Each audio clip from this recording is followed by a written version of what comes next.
Lie to You, the show with naked truths and well-dressed lies. On David Mitchell's team tonight, a TV presenter whose nickname at school was Little Winkle. So was mine, but for very different reasons. It's Claudia Winkleman. And arguably the funniest man in Wales. Well, I would argue it's Rob Gilbert. And on Mack's team tonight, she's an actress best known for appearing in EastEnders and Doctor Who. Bizarre humanoids acting like no earthling ever would. EastEnders is regularly watched by over 10 million viewers. Tracy Ann Overman. And he's the star of Made in Chelsea and heir to the McVitie's biscuit fortune. Yes, blonde hair and ginger nuts. It's Jamie Lang. So we begin with round one, Home Truths, where our panellists each read out a statement from the card in front of them. Now, to make things harder, they've never seen the card before. They've no idea what they'll be faced with. And it's up to the opposing team to sort the fact from the fiction. And we're starting tonight with Claudia. OK, good. When I meet someone for the very first time, I automatically make a mental note of what animal I think they are. Once it's in, I never forget it. Please, team. Do I raise my... I don't raise my hand, do I? Do you need to go to the toilet? Jamie, just to be clear, you may be dressed like a 7-year-old, but you don't have to behave like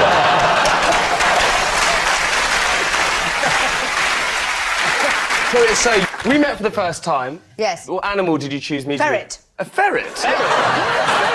Well, small, friendly, could pet, not in a weird way. Immediately, ferret. And will you always see him as a ferret now? That's it. That's it. Finished. I mean, you might have another name, well done, but in my mind, ferret. Can you do all of us with that system? Of course, beaver. Talk to you, Which one? You. Why am I a beaver? You're a cat. I'd love to be No, a you're cat. a cat. Oh, I'm so You're glad. a cat. Sorry, Quite a fancy whoa, cat. beaver? Yes. Why beaver? It's just automatic. I mean, I'm I can see that. I can see that. Beavers have got big teeth and they're a bit silly looking. And your point is, no, you're total common cuckoo. This one. What? A common cuckoo. Why a cuckoo? Normally, I don't think about it. Common cuckoo, owl, puppy. End of.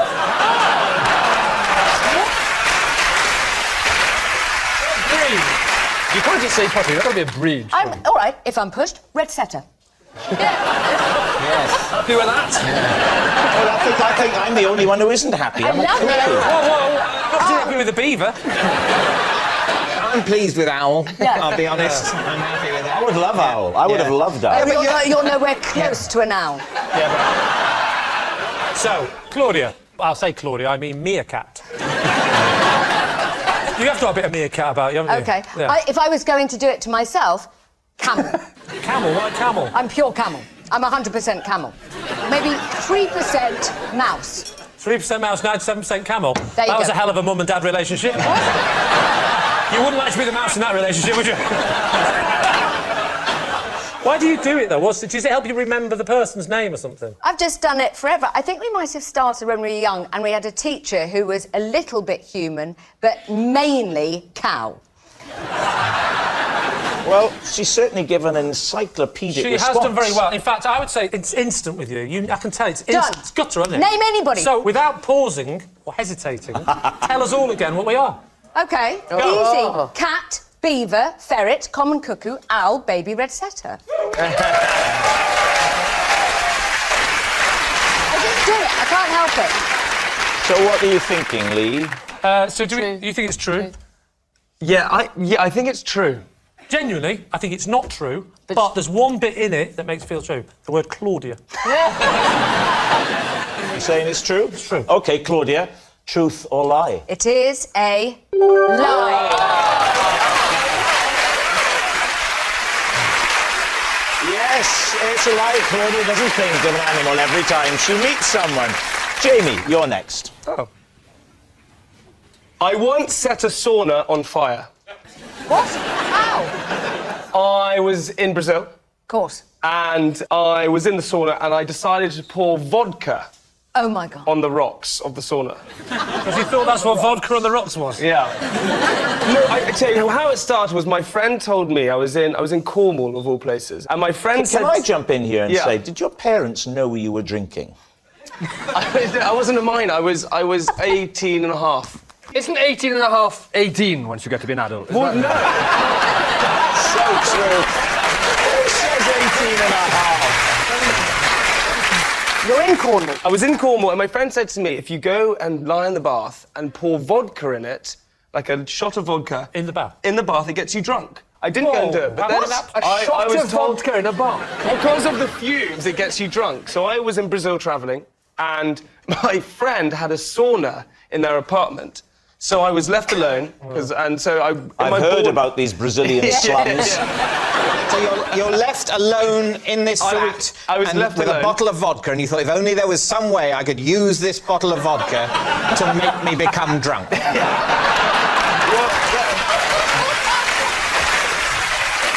Where were you in Brazil? I was in Rio. Ah, that is in Brazil. Yep, tick.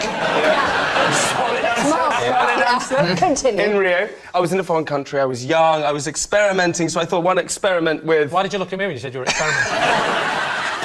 I decided to take the bottle of vodka into my sauna and pour it onto the rocks. As I poured it onto the rocks, it went into flames and it burnt the sauna. So you poured it onto the rocks, and immediately what happened? So I poured it onto the rocks and started to flames. So Just one shot of it, or the whole bottle? The half a bottle. So Half a bottle of vodka? Wow, no, At 18 and a half, you change the rules. And so the fire engines turned up and we No, hang on. We've missed a beat here. You're in the sauna. Yeah. You've poured half a bottle of vodka onto the rock things. Flames are appearing. Yes. You're sitting there. What are you wearing? Well, I was going to go. They've told me to make the show sexier. I was going to go in naked because I thought that's what you do, but I actually put on my swimming trunks. So I wore swimming trunks in there. But How low down your leg did they go? Mine are slight. They're Give me not some too inches long. above the knee. I would say about 7 inches. Above the knee? Above the knee. If you go 7 inches above my knee, you get to my waist.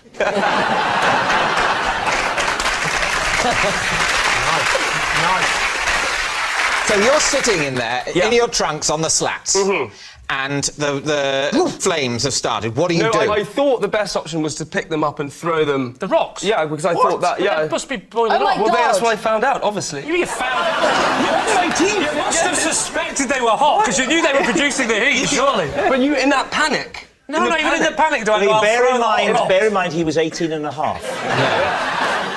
So I try and pick up the rocks to throw them out the door and realise they were... Out of the door? Yeah, well, because there's a... What else is there? Because you really wanted at this point to spread the fire through the rest of the apartment. What's on the other side of the door? The hall? The living room? What? A lovely balcony. I know you can... So you want to throw on the passers-by? Nothing says Rio like a falling, flaming vodka rock.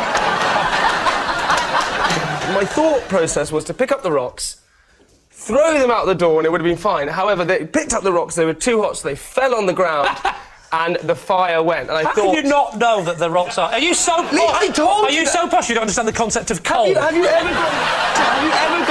ever cooked something and you've gone, oh, this one, you open up the oven and gone to take it out with your hands? No. Okay. So, David, what is your team thinking about this? Claudia? I think it's true. Apartment, balcony, he's waiting for everyone to go, trunks on, vodka there. Finally, everything comes into place. Here we go. Yeah. Finally, a chance to put my trunks on. Everyone's out. What do you think? I'm on your side. Doesn't matter. So what are you going to say, then? I think we'll say think true. true. OK, Jamie, were you telling the truth, or was it a lie? It was true.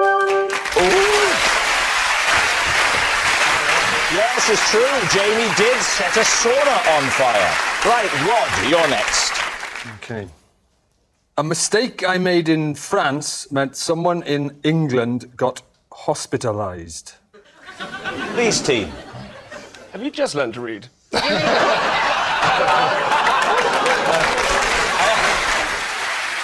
Was the mistake you made in the French language?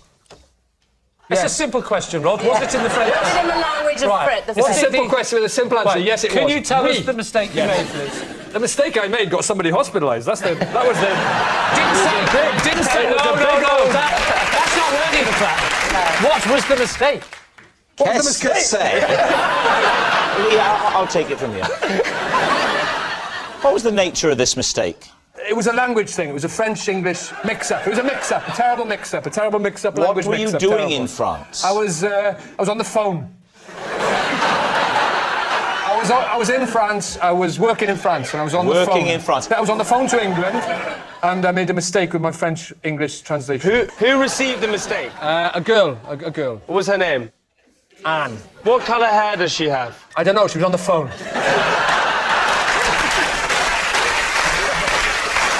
So you never met her? I never met her. So can you talk us through the incident? I was asked by someone in France. They said, "Can you talk to somebody in England?" Why did they ask you to do that? Because they didn't speak English. Right. What was the relationship between Anne and the person that had asked you to talk? Oh, that was Anne's father said, "Can you speak to Anne? She's in England, and we're in France." And ask her what's wrong with her. How did you know him? What was How the did you know him? relationship? There's a new angle. Oh, I knew him. Well, you should have asked. I knew him because I worked in France. I was in a school. I worked in a school. He was the caretaker. What were you doing in school? I was teaching English. Now, his daughter, she's French. Yes. She's living in England. Yeah. Now. No, she wasn't living. She was on a very short exchange thing. Right. Now, in the words of Question of Sport, what happened next? He came to me, he said, "Can you talk to my daughter, Anne? She's ill, she's in England." She couldn't speak to the family she was with. That's the problem. That's the problem. So she didn't know how to speak to the family? She couldn't speak to the family because How the is family you was English. speaking to her going to help that? Right, here's the situation. Anne could talk to her dad and tell her what was wrong with her in French, but he couldn't say that to the family because they didn't speak French and he didn't speak English. So he came to me, who spoke both languages. I went to her, I spoke to her in French, then I passed it on to the family in English. What's wrong with them? I passed that on to him in English, then I passed it back to him in French. Everyone's happy. Now, She got... You said that you made a mistake that caused this person to be hospitalised. That's right, I did, yeah. What did you do wrong? What did you say wrong? Yeah. I said, qu'est-ce qui se passe, qu'est-ce qui se passe, qu'est-ce qui se passe, all that, you know, as you do. And she said, j'ai une angine, j'ai une angine. Was she stuck in the bell tower? I know what's wrong with her. Is this something to do with her back? J'ai une angine. And what is that? What does that mean? Well, I said, I got the English family on the phone and I said, hey, she's got an angina. She got angina. And that's a mistake, right? Well, angina, I found out later, is a serious heart condition, so Right. she was hospitalised. But what was wrong with her? Angine is a sore throat. I didn't know that at the time.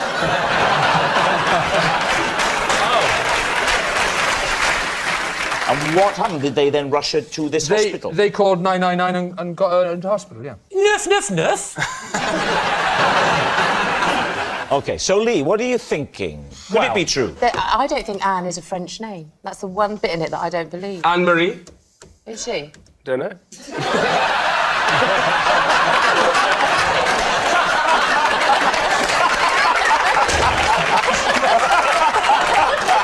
What an absolutely amazing answer.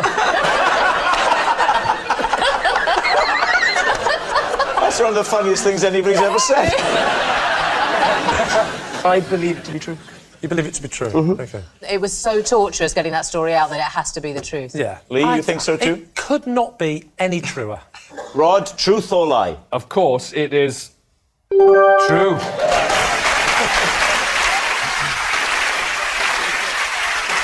Our next round is called This Is My, where we bring on a mystery guest who has a close connection to one of our panellists. Now, this week, each of David's team will claim it's them that has the genuine connection to the guest, and it's up to Lee's team to spot who's telling the truth. So please welcome this week's special guest, Tony.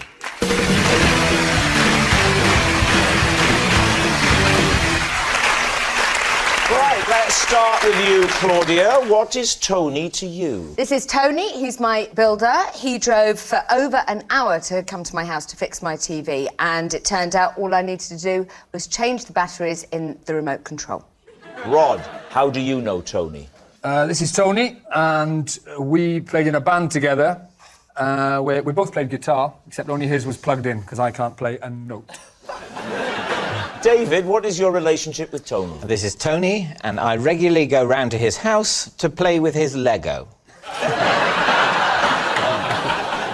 So, there we have it. Claudia's helpful handyman, Rod's musical mate, or David's play pal. Lee's team, where would you like to begin? OK, let's start with Claudia. How do you know him? He built my house. Out of Lego? Is it a combined story? What happened is my telly didn't work, and so I thought... I got it. Did he put the television in the house? Yeah. Yes. So he built this from scratch, as in it was foundations up? Well, no, but he did the other stuff. What other stuff? You know... No, the painting. Tell me. I think... You know, the other stuff. The painting. The television wasn't working. You Correct. thought, I'll call my builder. That's what happened. Why did you think the builder is responsible for the television? I thought he would know about things falling off. I've got an unstable roof. You've got an unstable mind. Why are you clapping? The telly didn't work. The little puffin baby, what's his... Yeah, he wanted to watch what the do you mean, telly. little What puffin is a baby? puffin? Stop talking to me. I thought you said that you wanted to watch the telly. I did. But then what The is family. Puffin doing? I only want to watch what he wants to Who in watch. the love of God is the puffin? I can't work out whose mind is the worst, Claudia's or yours. She said, I wanted to help out the little puffin, and instead of going, what's the puffin going to do with it, you went, well, hang on, who wanted to watch the telly, you or the puffin? Doesn't matter who wants to watch the telly. What's the puffin doing there? It's the next question. Anyway, and Tony went, no problem, because... Tell us what the puffin was doing in the house, and I'm not moving on. No, that's not his real name. He's called Arthur, but... Who's Arthur? Your child! You're sold! That's all I wanted! Did you go to the Rob Gilbert School of Explanation? Let's move this on. OK, then he arrives, and he gets to the house. Yeah. He comes in, and what happens? And I say something must have fallen off the roof, Tony. Meaning the aerial or the dish. But didn't you see that little red light in the bottom right-hand corner that wasn't green? Interesting. Did he fix it straight away, or did he not have the tools? Watch his face. Did he have to nip to see his mate Kevin, who's got the right tools, who lives 4 days away? He just got the remote. It was like magic. Okay. And he flicked this thing. This is the killer, this is the killer question that will decide whether she's telling the truth. Did he charge you? No. He's not a builder. Well, there we are. Now, who would you like to question next? OK, so Rod. Sorry, remind us of your fact. I can't even remember his name. It's Tony. I know what it is. I'm bluffing. It's a bluff. I'm bluffing. Right. This is Tony. We played in a band together. Oh, we yes. both played guitar, but only his was plugged in because I can't play. So a note. you can't play? What was the band called? It was a long time. Muck Spreader. And where did you get the name from? Two of the band were like farmers. It's rural West Wales. Why were you part of the band then? If you couldn't play and you weren't singing? Because Tony was the lead singer and guitarist, and Why as were- you see him now, that's the kind of charisma he brought to the stage. Why were you in the band? That's what I'm coming to. That's what You I'm were there saying. for charisma. No, Tony was. This is what he was like as a lead frontman. Surely he didn't put his arms behind his back when he was playing the guitar. No, he had a guitar. He had a guitar in front of him. Yeah. But in all other ways, that is exactly what Dressed he in a was suit. like. Right. And he looked dull and uncharismatic at the front of it. So boring was he. That is not... we're not doubting that. What we're doubting is the fact that he thought you could help that situation. They saw me dancing kind of on the dance floor in a barn dance thing, and they thought, we need a front man because ours is so dull. So you were like the Bez. The Bez. I was Yeah. exactly like the Bez, but with a guitar. And what kind... Well, I was going to say, what kind of music did you play? But you didn't. What kind of music didn't you play? Well, the band was a sort of punky, rocky sort Can of... you Punky Rocky, is that how you introduced it? Johnny Rotten. And now we're going to do some Punky Rocky music. can you do a I'm the Buck Spreaders. can you do, I am the Antichrist. I'm not. I'm a farmer. I'm the Buck Spreaders.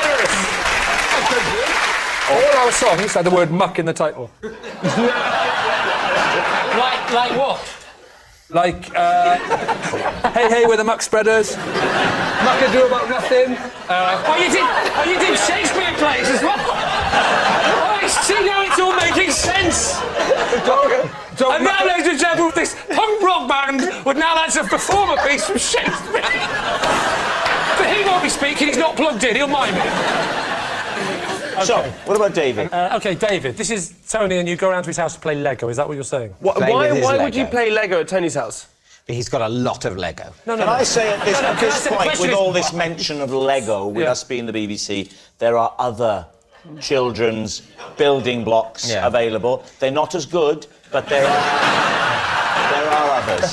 Sorry, carry Yes, on. absolutely. How often do you go around to his house and play with Lego? I suppose it must be once every 2 or 3 weeks. How long is a session? Oh, 2 or 3 hours. And do you freeform, or have you got a kit that you follow the instructions? We're building a castle. Are you? A model of a castle. So this yeah. castle, is it an exact replica of your house, or is it... No, it's supposed to look like the Tower of London. So how big is it going to end up being? It's obviously big, isn't it? When it's finished, I think it'll be, I would say, roughly the size of one of these circles here. Wow, and how long is that going to take? As big as that? Yeah. It's big. Do you have different sections that you work on, or do you work on the same section at the same time? What we've largely done is completed the White Tower, And now we're trying to work out the footprint, if you see what I mean, of the curtain wall. Quick question. Are you still married? Yes, I am. How do you know him? I know him because I made a documentary, and I met him doing that. What was the documentary called? The documentary was called The Pursuit of Youth. It was about people who were into, childish things as adults. And they got you to host that? Yes.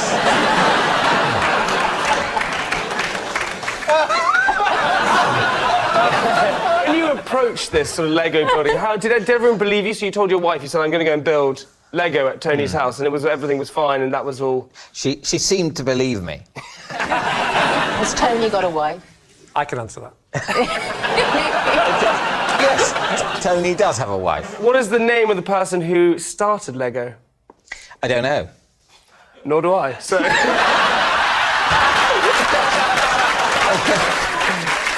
So, Lee's team, is Tony Claudia's helpful handyman, Rod's musical mate, or David's play pal? Well, David's played this game long enough to know that if he was to put in the phrase, I was making a telly show, that would be a risk. Are you following his career? I'm not. Anybody here following David's career? Anybody? I feel like I saw the trailer for it. Don't say that even as I a feel trailer. like I saw the trailer. That was trailers! David... This week on Pursuit of You. How's your wife, Tony? Join us next week on Pursuit of You.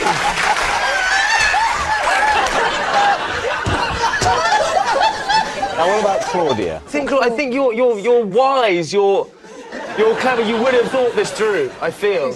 You would think Claudia is wise and clever? Wise, the two... Have you ever seen her on the television? Or met her? No, but I think you have good initiative. You have very good initiative. So who do you think it is, Jamie, if you don't think it's Claudia?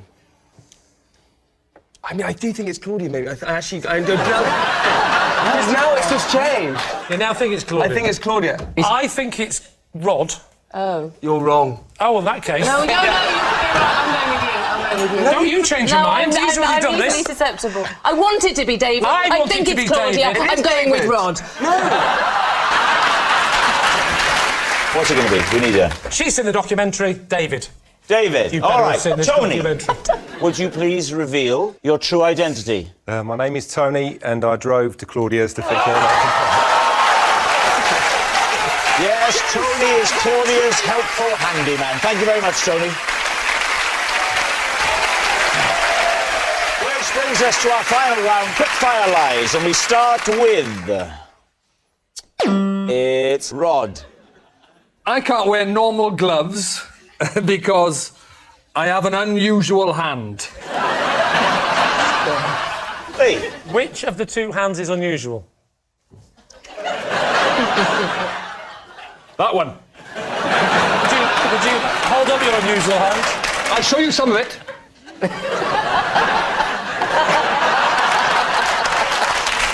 I have quite an unusual hand. Is it all gloves, or is it just certain gloves? Do you mean those really odd gloves with the thumb and the four fingers? Because they're on mittens. Yes. And they're called mittens. Yeah, that's still a glove. No, it's not. It is. A mitten's a glove. No, it's not. It is. Admit it, a mitten is not a glove. Can I just say, you're both saying like two people who aren't quite sure of the real answer. You're absolutely right. I'm Both doubting saying it myself. with conviction, but neither of you know the truth. This might help you. I could wear mittens, but I can't wear gloves. Ah, You've got webbed hands. Have you got webbed hands? Have you got webbed fingers? Yes, I got webbed fingers. Is this why you couldn't play the guitar in Muck Spreader? I could draw. Well, I haven't got a pen and paper, so I can't. So there we go. OK. Is it I all have pen and gloves? paper. Pen and Oh, you paper. would have pen and paper, wouldn't you? Are you going to draw around your hand, but Yeah, not let us see? Draw around your Yeah, hand, but don't. I'll come to you. It's all right. I've got to even it out. Have a seat, sir. Thanks for coming. Thank you, sir. Right, draw it. Go on. Draw it. Draw it. Do it. Draw it. Draw around it, yeah? Draw around it. Rob, you're to witness it, yeah? Well, I'm going to witness it. All right, OK. He's drawing round his fingers. Good God. Let me take it. Thank you, Rod. That must have been very traumatic for you. It certainly was. This is what Rod claims is the outline of his hand. Oh, so only one web on one hand. I've known you for 15 years. You'd have noticed if I had a complete flipper. So, what are you going to say, Lee? Is this the truth? What do we think? What do you think? I'm in the worst position now because I've known him so long. I can't help thinking I would have known this. I weirdly think it's the truth. Why? Well, I feel like it was a very good drawing. You think that that... Do you not think if you didn't have one webbed finger that you couldn't have improvised that? No, because if you... I was assuming it was going to be fake and they were all going to be webbed, but one being webbed is very... Maybe that's his attempt at 5 web drawings and he's rubbish at drawing. OK, what's it going to be, Lee? It's time to decide. No, I got it wrong on the trailer. Don't ask me anything. OK. So you don't know? It's a lie. You think it's a It's lie? a lie. I got David wrong, so I think we should ignore me. Just you do it. Ignore me. So your advice is I'm not sure, I don't know, maybe a lie, and Ignore me. I've really got the winning team this week, haven't I? So what's it going to be? Let's go for lie. Lie? Lie. It's got to be a lie. Saying it's a lie. Rod, was it the Lifetime. truth or was it a lie?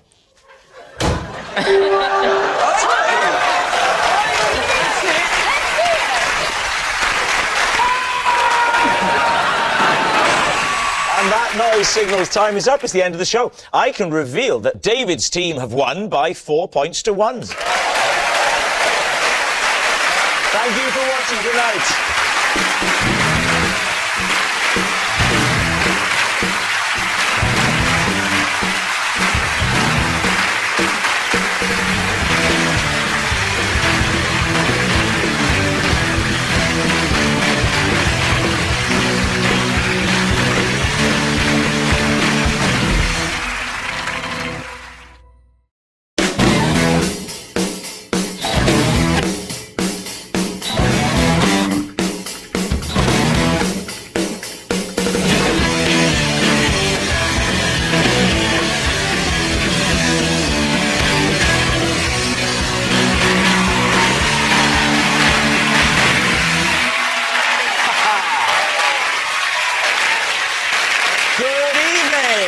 Welcome to Would I Lie to You, the show with tremendous truths and humongous lies. On David Mitchell's team tonight, a man whose TV show is called Richard Bacon's Beer and Pizza Club. Not only is it good fun, but if it comes on TV more than 5 minutes late, you get free garlic bread. It's Richard Bacon!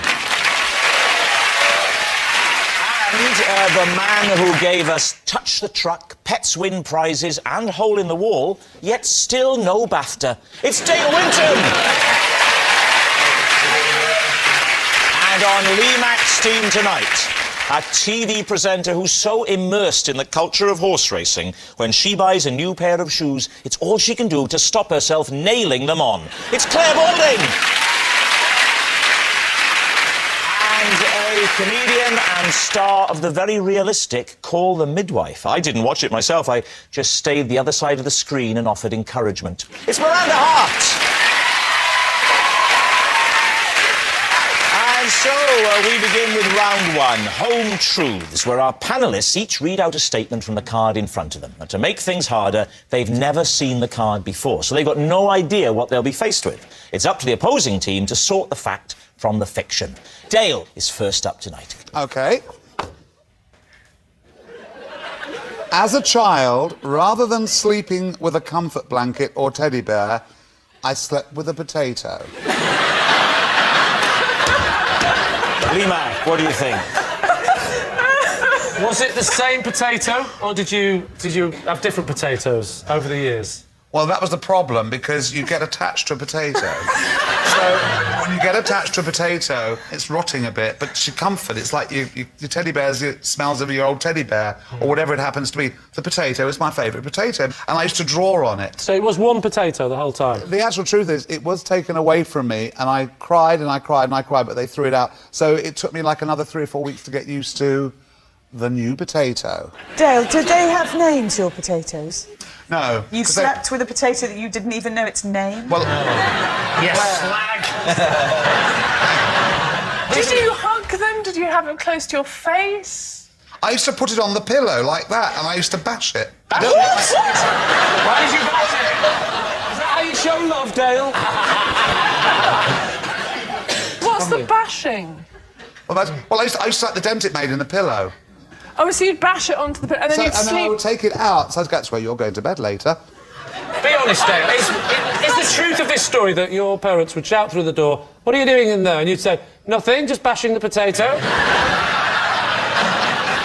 You haven't asked me why I stopped, and this is why you'll realise... Oh, Dale, why did you stop? Because Mrs. Marks, who was our next-door neighbour, I heard her talking to my mother in the driveway, and I heard Mrs. Marks say to my mother, "Is he still sleeping with the potato?" I think that they'd been talking about it, and she probably said to Mrs. Marks, "Did any of your children ever want to sleep with a potato?" So what are you thinking, Lee? Miranda. I sort of want it to be true, because he's so sweet. Yeah. I do think the two winning things are that that's where you're going to sleep, Yeah. and Mrs. Marks. Well, do you know what? Is he still That's the sleeping thing. with... I think Mrs. Marks exists. Yeah. And I like Mrs. Marks. I know what she represents. She represents the sanity of the street. And the beauty of Whereas it... the Wintons, they're all over the shop. So what are you going to say, Lee? What's it going to be? What do you think? I think you think it's true? I do think it's I true. think it's true. All right, I'll go with my team and say that it's true. You're saying it's true. OK. Dale Winton, the potato in the bed. Was it the truth or was it a lie? I have slept with many things over the years, because I'm a very old man, but I have never slept with a potato. It's a lie! Yes, it was a very convincing lie. As a child, Dale didn't sleep with a potato. Richard, you're next. OK. When I worked in McDonald's, my long-term girlfriend joined the queue to my till, and when she got to the counter, she dumped me. Lee. So how old were you? I was 18. I think I was 18. OK, so you're 18 years old. How long did you consider a long-term girlfriend to be when you were 18? Well, she was actually my first girlfriend. Her name was, presumably is, Kate. Not in touch, she could have died. I mean, I don't know. You know, but, Yeah, look on the bright side. Kay dumped you. Was she special? she was. She was. It's a special K joke. I'm not explaining it all. Am I allowed to mention Special K, Rob, or do I have to mention Crunchy Nut Cornflakes? Well, I think when it comes to breakfast cereals, there is one that stands head and shoulders above all the rest. So how long was long-term? 2 years. But when you're 18, that's a long-term Can you relationship. remember what she said to you? I can't actually, Miranda, no. But what made it doubly heartbreaking was I loved that job, and... What? Well, you didn't get sacked, did you? No, but I loved the job, and then she came in and broke my heart at this place that meant so much to me, and that added to the emotional impact of what she said. What was it about the job that you love so much? Let me tell you a fact about this place. This is amazing, right? The regular meat, which is the meat that goes in their signature burger, it goes from frozen to fully cooked in 44 seconds. I found this amazing. Fascinating. Well, I wonder why she dumped you.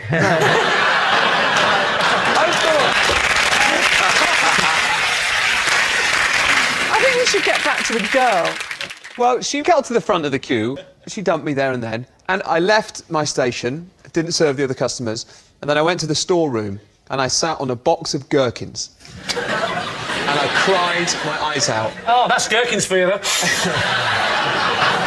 Kay put in her order. She puts in her order and says, "I would like burger." Okay. Kate. Oh, that changes everything. What's her name?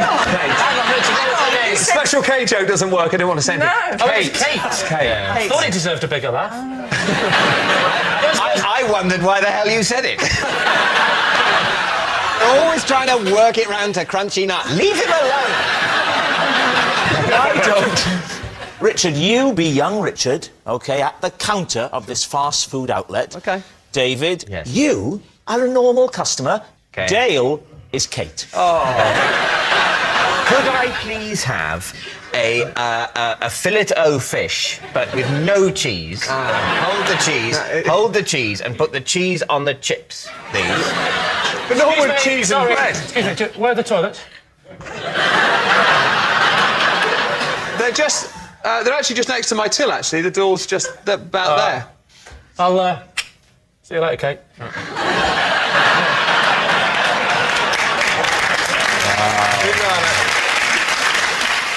Oh, gosh, it's my girlfriend Kate. Hello, Kate. Well, I thought I'd come in and see you tonight. I haven't heard from you. What's funny about Oh, it's Meryl Streep in The Iron Lady. I'm afraid, Richard, it's over. You're just not my kind of guy.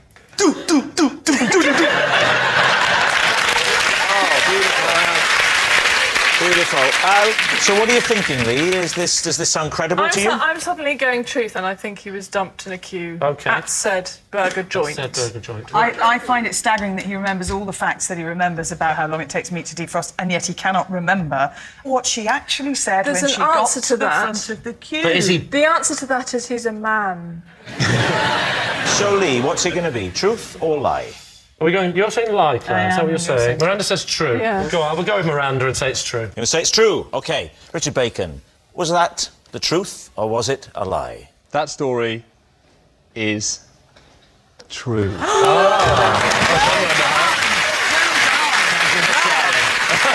Yes, it's true. When Richard worked in a fast food restaurant, his long-term girlfriend joined the queue to his till and dumped him when she got to the counter. And then, to rub salt in the wound, she ordered a Happy Meal. Our next round is called This Is My, where we bring on a mystery guest who has a close connection to one of our panellists. Now, this week, each of Lee's team will claim it's them that has the genuine connection to the guest. And it's up to David's team to spot who's telling the truth. So please welcome this week's special guests, Robert and Will.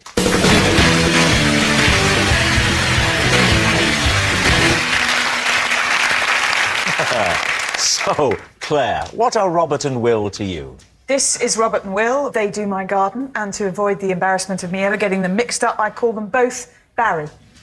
OK. Lee, how do you know Robert and Will? This is Robert and Will. I once used them to convince an audience I could teleport people. And finally, Miranda, your relationship with Robert and Will? This is Robert and Will. I was a judge at the Identical Twins of the Year award, and they came third, but we had to disqualify them because it turns out they were two of triplets. Wow. There we have it. So, Claire's green-fingered Barrys, Lee's teleporting twosome, or Miranda's cheating triplets. David, where do you begin? Explain the rationale behind the Identical Twins of the Year awards. Well, I have to say, when I was asked to come along and judge, I was a little confused, but I think there's a sort of magazine or trade magazine, or it's part, or there was some... A trade magazine? What's the trade? Twins! The marketing of twins. Twins. Yeah, I've heard of that. I've actually heard of the competition, yes. There is a competition to do with twins. What do they have to do in the competition? Well, there's the physical look-alike thing, like how much they look alike. And then they also do kind of games like Mr. and Mrs. type games, so it's a personality thing as well. How did they do? Did they win, or...? No, they came third, but they were then disqualified. What? Oh, because of the triplets thing? Yeah. And we did see a third, but I didn't see it, but apparently there's a third one. So the triplet turned up to this event? Yes! That's not exactly Moscow rules, is it? The third one was picking them up to take them home. And was seen. Claire, Robert and Will are your gardeners, and you call them both Barry. Isn't that a bit of sort of an affront to their individuality? No, because the first time I did it, I said, would you like a cup of tea, Barry, love? And as soon as you put love on the end of it, they're fine with it. They just smiled and a cup of tea, and they were fine. And do you know, a lot of... when sound engineers work a lot on outside broadcasts, they all call each other Percy. They all call each other Purse, and so they call me Purse as well, and I call them Purse. and I called them Barry. Yeah. Why? Because they work with so many different people, they can't actually remember everyone's names. Are you sure they're not trying to mug you? Pass! Pass! Those nails, they're very clean for gardeners, aren't they? Well, I hope they've had a bath before they come tonight. No, but they are pristine, beautiful, soft hands. I'm not coming on to you. Richard, if you want to go and have a look, you can. Thank you very much. I'd love to do that. You're not allowed to touch, but you can look. Yeah. Do you want to have a look, Dale? Would you like to? Not get up close? particularly. Really? Oh, go on then. I'm now not as attracted to these hands as I once was. There's actually some dirt under the nails. All right. Don't touch, Dale. Just Could look. you turn them over? I feel I should have a look as well. Or it'll look unconscientious. This here looks like it actually. That could be the remnants of soil. They're not very big, so... You know what your gardener's hands look like? I don't know. Unlike everyone else here, apparently, I don't have a gardener. I know you probably expect I'd have about 9. What did you think of what you saw there, Richard? How did the hands rate for you? That's actually really thrown me a little bit now, and I still slightly regret going over there, to be honest. What did they look like? Well, from this distance, they're beautiful, pristine, manicured hands, and actually close up, there's some dirt under the nails. I hope to God these poor fellas are gardeners. There was not, by the way.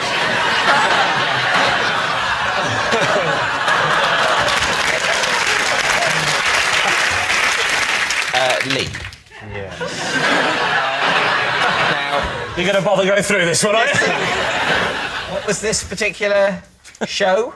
You were trying to pretend to the audience that you were able to teleport people. Correct. Was it a stage show or TV show? Was it a stage show or a TV show? Oh, that's funny. Are you an interpreter of Dale? I thought you'd said it. I'd missed it, so I was asking my team captain. So what's your friend saying, David?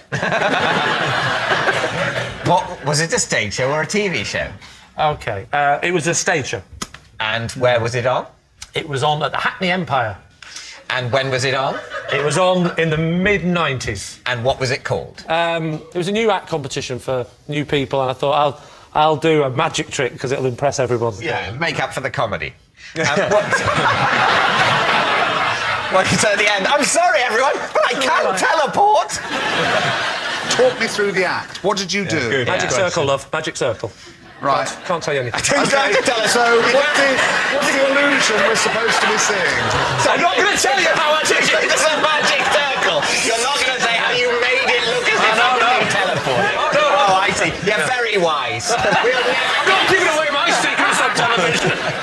So go on, Lee. What did you do? You're there on the stage. The So I'm on audience stage, are enwrapped. So I come on and I bring someone out the audience and then I put them in a box at one side of the stage, or in a cupboard, actually. I put them in a cupboard. And then I do a bit of the showbiz magic. Yeah. Said a few words, not remember now. Might have been Alakazam. And then do the side, and then I open up a box, and out comes the first person who's gone in. Out the other. Well, it looks like that. Yeah. That clearly is already in the box. And he sits down, and the audience give me a big round of applause. So that's actually quite good. And he goes and sits down in the seat. So you've done the teleport thing. Then what do you do? Straight into the levitation. I'm not an idiot. Actually, as a technique for a magic trick and trying to make it look as though someone's magicked across the room, it's actually quite clever using identical twins. Do you still do it in the act, Don't though? tell me, tell the judges that night. Well, how did you do? Awful. Came third. Turns out I was a triplet. Right, we need an answer. So, David's team. Are Robert and Will Claire's green-fingered Barrys, Lee's teleporting twosome, or Miranda's cheating triplets? What do you think, Dale? I think it's Lee. I think he's telling the truth. OK, Richard, what about you? I don't believe Lee, and they had a bit of soil on their hands. I think the gardeners. David, what about you? I don't think Lee did a random magic trick at the beginning of his tryout spot at the Hackney Empire in 1995. Maybe he did, but I don't believe it. So I think I agree with Richard. I think it's Claire. You think it's Claire? Yeah. OK, here we go. Robert and Will, would you please reveal your true identity? I'm Robert. I'm Will, and Lee tried to convince an audience that he could teleport.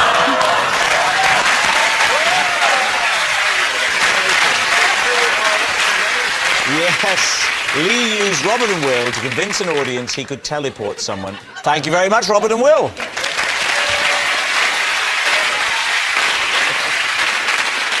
We're brings us to our final round, quick-fire lies. We start with...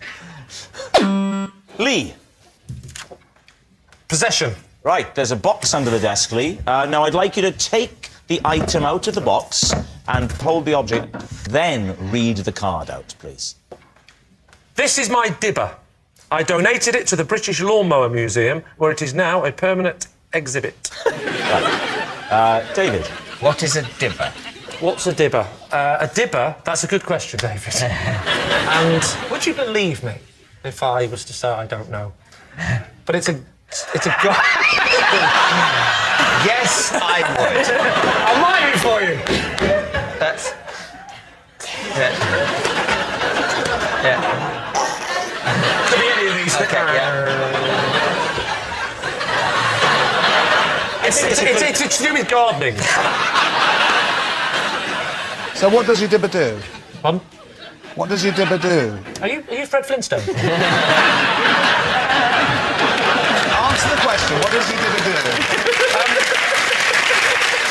Not 100% sure, but at a guess, I would say that a dibber is for pushing holes in the ground. Yeah. And then maybe popping something in there, like a seed. I see. How did your dibber come to be in the British Lawnmower Museum? I'll tell you, Inspector Morse. Have you ever been to Southport, my hometown? I have, yes. Oh, great. Can I start again? Right. I have never been to the British Lawnmower. I was online. But it is in Southport. It is in Southport, Yeah. that's true. And I did see it online. What did you put into Google that came up? Well, you don't want to know that. But I noticed that on the website there was a bit that said that the tools of the rich and famous. Famous tools, that's what I typed in. There is actually, I do know for a fact that there is a British Lawnmower Museum because I myself have donated a trowel. You haven't? I have, honestly, Rob. I donated a trowel. What is this? Surely they want a lawnmower. So you saw the Lawnmower Museum online. Online. With a list of celebrity artefacts. There was quite a few. There was Brian May from Queen had given a lawnmower. Joe Pasquale had given a strimmer. So what happened then? I thought that'd be a nice thing to do, wouldn't it? Because my Sorry, hometown. you saw that and you thought, I want a piece of that. I want a piece of the action. Prince Charles, he gave something. This is where the story's falling apart because one is... No, that's not where the story's falling apart. Well, one is asked to donate to... I wanted to donate something. I thought it'd be quite nice to have something of mine because it's my hometown. So you picked up the phone? I picked up the... You're still doubting my abilities, are you, Dave? It is not your ability to make a phone call. Who made the phone? Are you seriously saying that the fact that you could have physically made this phone call means I should believe that you did? You say, look, I could have made the call, I'm physically capable, therefore it happened, David, end of story. I picked up the phone, I phoned them up, I said, I'd like to donate something. They said, what have you got? I said, dibber. You knew its name? Well, actually, yes. You knew its name, but you didn't know what it was for? That's actually not true. I said... So what did you say? I took advice before the phone call. From whom? From who? From whom? I'm not doing it if you put an M at the end. All right, from who? Thank you. Who's putting the M at the end? Do you know what I mean? No one anymore. Who did you take advice from? I shall tell you. You found a thing in the shed, you didn't know you owned it, you didn't know what it was. Who did you ask about it? You want to know from who? I want to know who you asked about that object in order to find out what it was called. I shall tell you. Well, please. David Tennant, or as I call him, Doctor Who. You asked Doctor Who. Doctor Who. Who did you ask? Tom Baker. There are 7 billion humans on Earth. Please, let's not eliminate them one by one. I asked my wife. So, David, what do you think? Is Lee telling the truth or is he lying to us? Dale? I don't believe a word of it.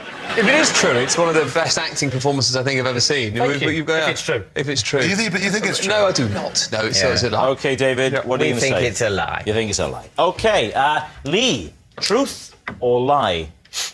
It is, in fact, true.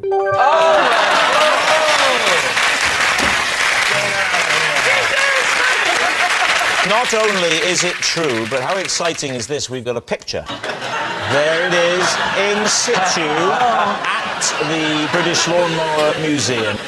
Yes, incredible, isn't it, eh? Just a simple tool who donated his dibber to the British Lawnmower Museum. Next. It's Miranda.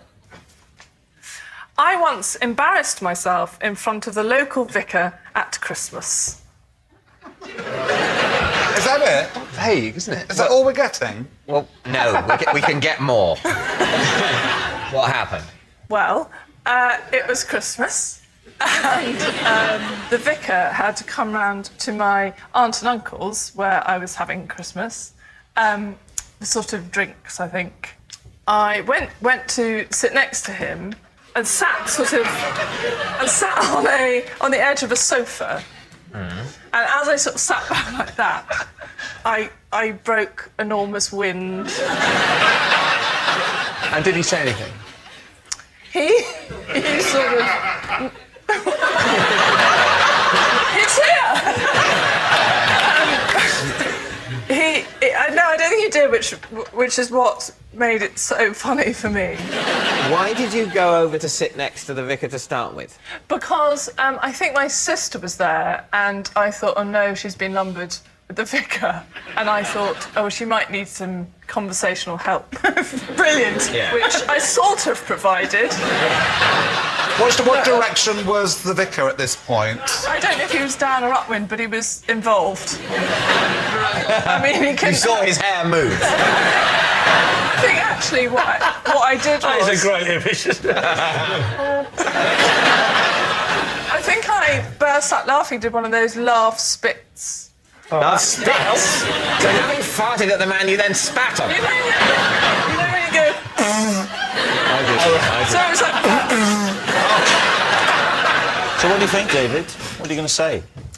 Miranda, the way you told the story at the beginning, I couldn't work out. You had a lot of pauses in there. Was that for effect, or were you thinking it up as you went along? And I think probably worth it, making it up as you went along. So I think it's probably a lie.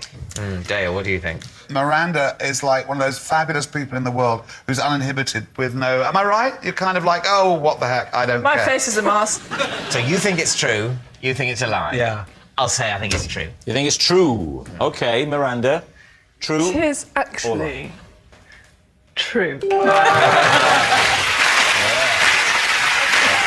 Yes, it's true. Miranda did embarrass herself in front of the local vicar. Next. Oh, it's me. When I'm in a play, as part of my nightly vocal warm-up, I perform sets of scales in the voice of a chimpanzee. Will you give us a quick rendition? Of course.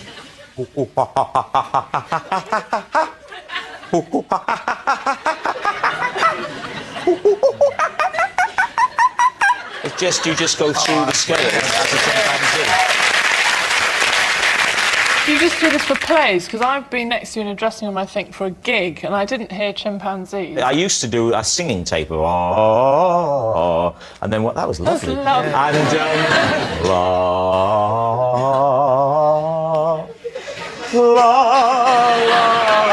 That's really is lovely. Don't blow your nose.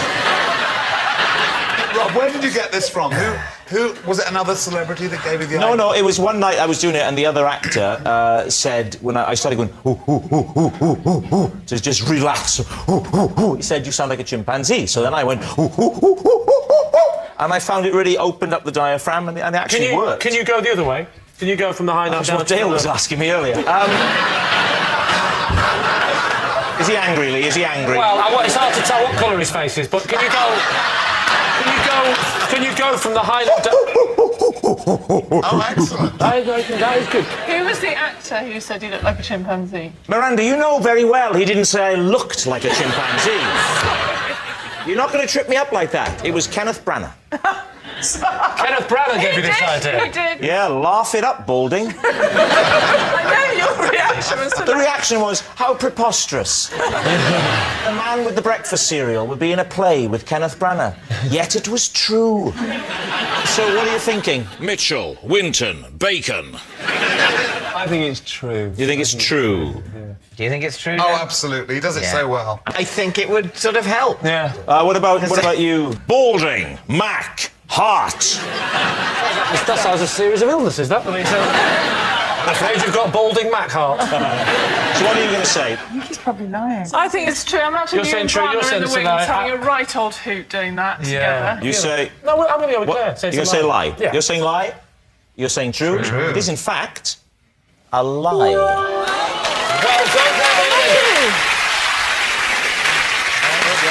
It's a lie. When I'm in a play, I don't perform sets of scales in the voice of a chimpanzee. Oh, that noise signals time is up. It's the end of the show. I can reveal that Lee's team have won by 4 points to 2. But of course, it's not just a team game. And my individual liar of the week this week is Dale Winton. Yes, Dale Winton, a man who lies so much, I don't know how his wife and 3 children put up with it. Good night.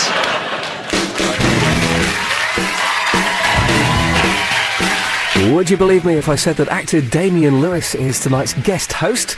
Well, it's the truth. Have I got news for you? Next, and then Country File, it isn't. Tim and Lee are on a camping weekend. Finally, they are going out at 9:30. Or if it's drama you're after, head over to BBC 3 now for brand new Lip Service.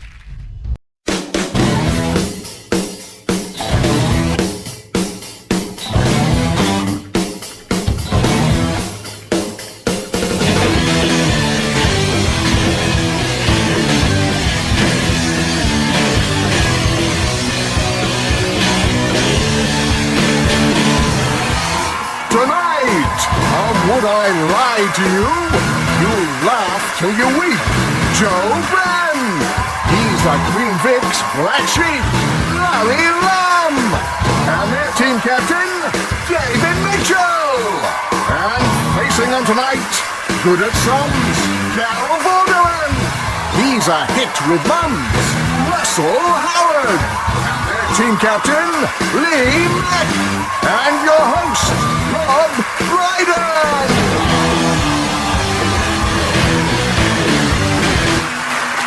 Good evening, and welcome to Would I Lie to You, the show that demands each of our panellists lie through their teeth. Now, 1 in 3 adults have lied about reading highbrow literature to appear well-read. But, I mean, when you've read as much Dickens as I have, you realise that's typical of what muggles do. And psychologists claim that laughing at a joke you don't find funny is a form of lying. So, if you're in the audience tonight, prepare for an evening of raucous dishonesty. And so to round 1, Home Truths, in which our panellists turn over a card and read aloud a fact about themselves. Some are true, others are lies that they've never seen before. Can the opposing team separate the truth from the fiction? Carol Vorderman, you're first up. Please reveal all. On Countdown, if I worked out the number puzzle before the time was up, I used to play a little game. That's where I've seen you before. So, David's team, what do you think? What little game? Well, on the numbers puzzle, you know, you used to do the press the target and the number and the target. And then there's a would come time up. limit. And then there'd be 30. So you had 30 seconds to do something. Yeah. Well, most of the time, I'd get the answer before the clock started. So I had 30 seconds. Before the clock started. So you must have despised the contestants, sitting there working away for the whole 30 seconds like morons. What I used to do, I used to get my pen that I would write on the board with, and I used to go round all the props boys, and I used to make them tap the end of my pen, and how many could tap the end of my pen in 30 seconds was the game. So how many props guys were required in the production of Countdown? Joe's been on Countdown a lot, so you know how we have someone like Harry or Vince or Stan who do the water pouring. Carol. And then we had. Oh yeah, had. Tap my pen! You sat there. Wouldn't that be lovely? Did you ever vary the game at all? Was it always the same game? Sometimes. Here we go. Sometimes I managed to get to the front row of the audience as well. You did, Occasionally, did you? a member of the Come audience. on, those people can't move. Eh? Did you actually think this game? I'll get her next time.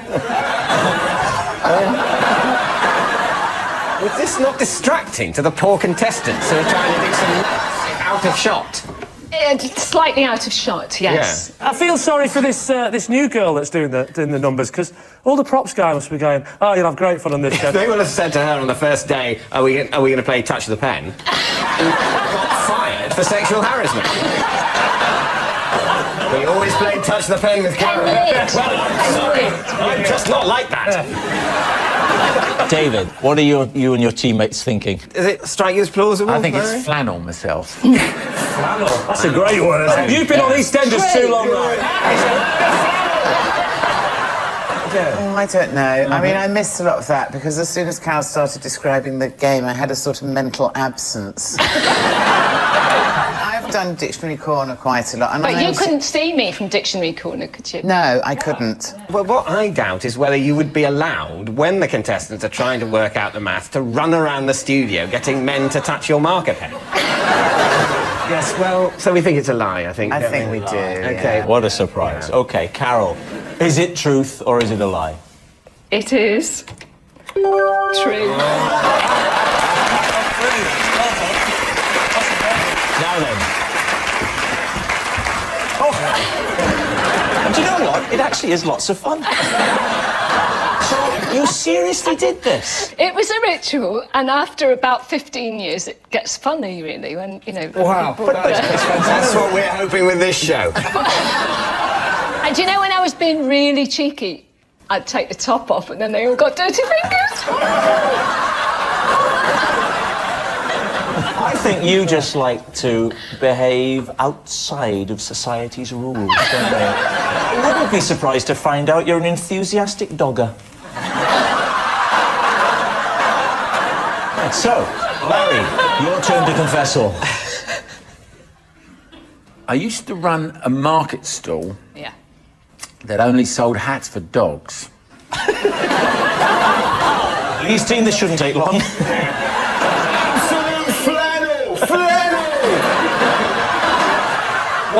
What year was this? It was in There we go. 19... Larry, where's supposed to go? Here we go. Look, you don't do it yourself. No, it was in the 1960s. The 1960s? Yeah.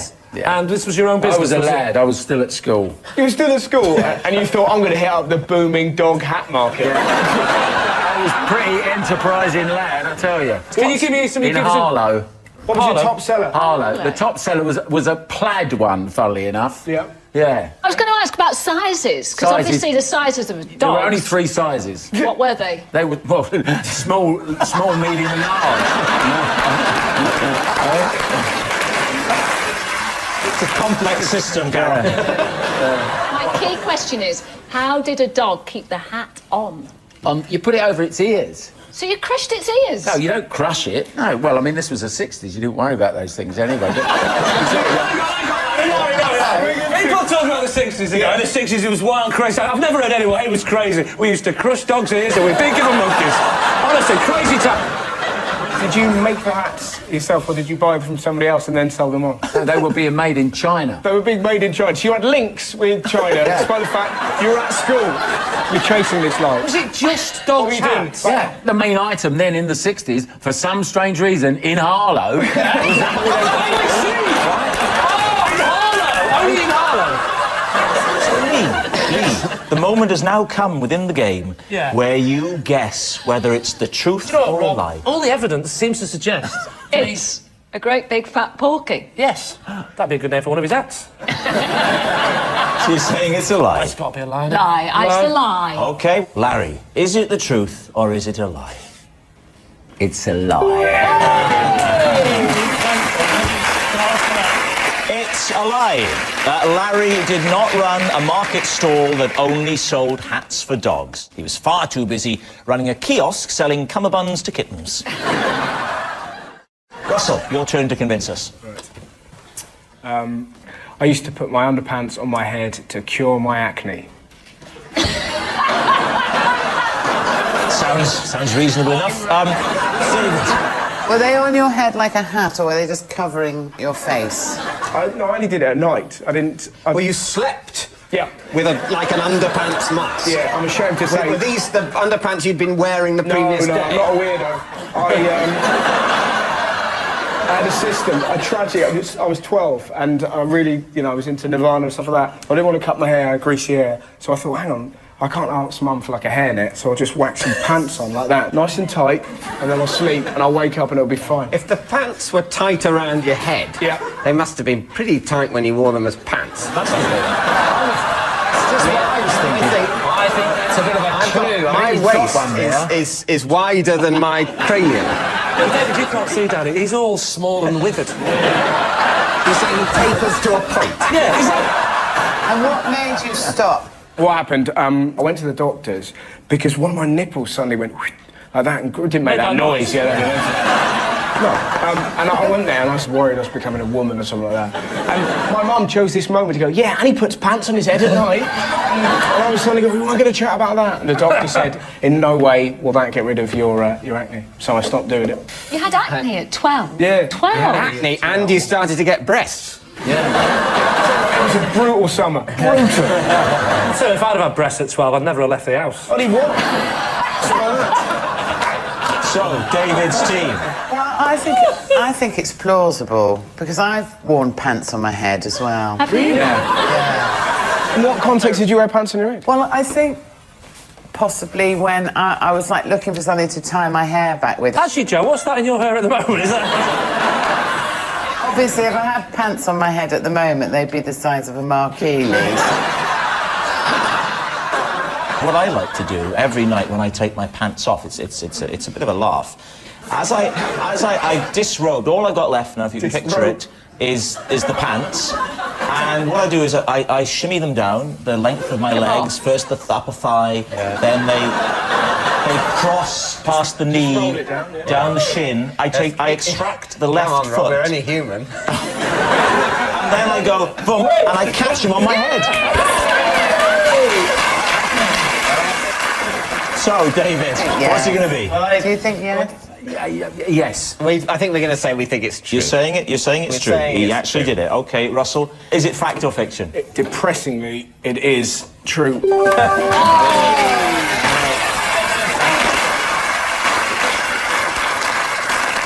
Our next round is called The Ring of Truth. I'll read out some celebrity facts, and all our team need to do is decide whether they're truth or tosh. Take a look at this fascinating clip of rock and roll star Liam Gallagher. People were scared to talk about what it actually is that makes a rock star. An example of this is Liam Gallagher, who at various points looked quite androgynous. What does that mean? You have a feminine quality about you as well. Oh, what? Feminine quality about you. What does that mean? Well, you're not just some, I'm a bird. No, I'm not saying you're a bird. What does that mean? Well, it's like you're not, some 15-stone hog. What? You have that kind of androgynous. It's a kind of you've got a bit of feminine in your masculinity. Have I? Explain. How does that mean? I'm a pretty boy, yeah. Yeah, I'm pretty good looking. I take care of my hair. A bit obsessed with my hair. You've got to have a decent haircut if you're fun. Might have a band, you know what I mean?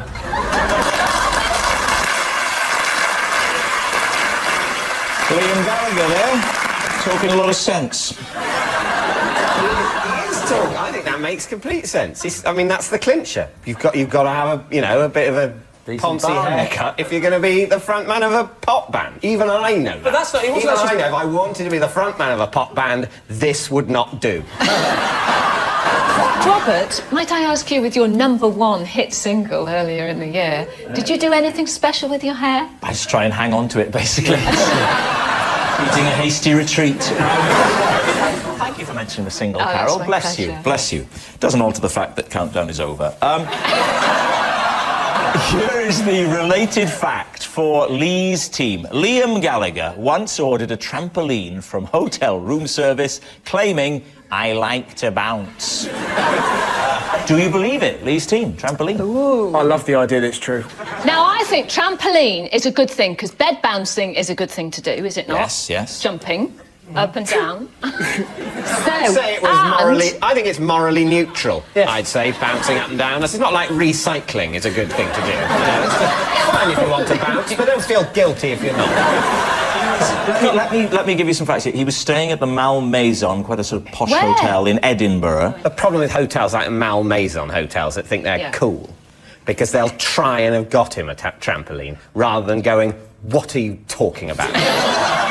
This is a hotel. Do you want to order something on room service? Do you want an ironing board? Do you want any of the normal things? Of course you may not have a trampoline.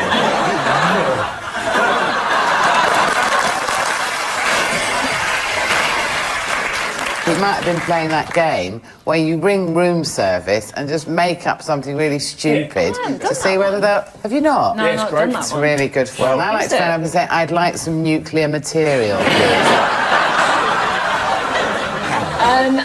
I think it's absolutely the truth. You I think don't. it's true. I do. I think it's true, and I think Are it's you really... right? Oh, yeah. How can that be the truth? Because he's clearly off his box. Don't think that is true. What do you think? My team think it is true, so I think it's true. All right, OK. I can tell you that, in fact, it's true.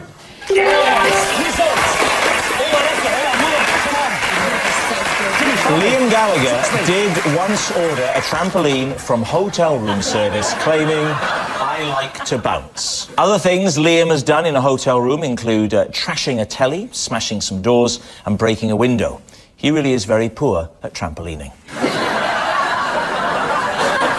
Which means at the end of that round, David has 3 points and Lee also has 3 points.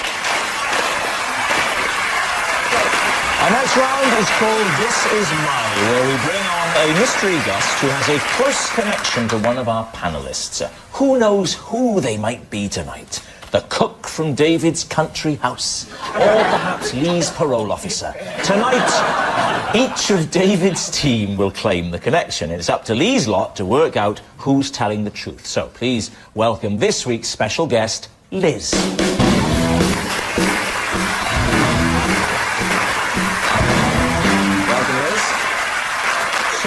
Start with you, Joe. What is Liz to you? Well, this is Liz, and when she was a baby, I accidentally dropped her in a pond. There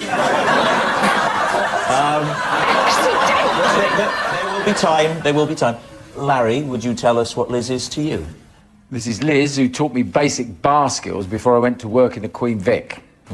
OK. And David, what is Liz's connection with you? This is Liz, and together we are writing a guide to the castles of Britain.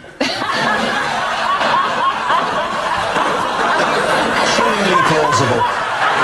Lee's team, where do you want to start? I think we've got to start with Joe. What are you talking about? When I was about 7. 7? 7 or 8, yeah. Me and my 2 brothers were looking after Liz, and she was a baby. She was about, I don't know, well, how old is a baby? Well, I don't know. You decide, Joe, it's your story. Who was the oldest looking after the baby? Yeah, that's right. My brother. He was how old? He's a year and a half older than me. So he was 9 and a half, yeah. And his role was the chief leader of looking after the baby. Yes. Yeah. And what a great job you all did, may I say. Apart from the dropping it in the pond bit. Why were you near a pond? Because I lived in the country, and ooh, there's ponds in the country, Carol. Being rude to Carol Vorderman's not going to get you out of trouble, Joe.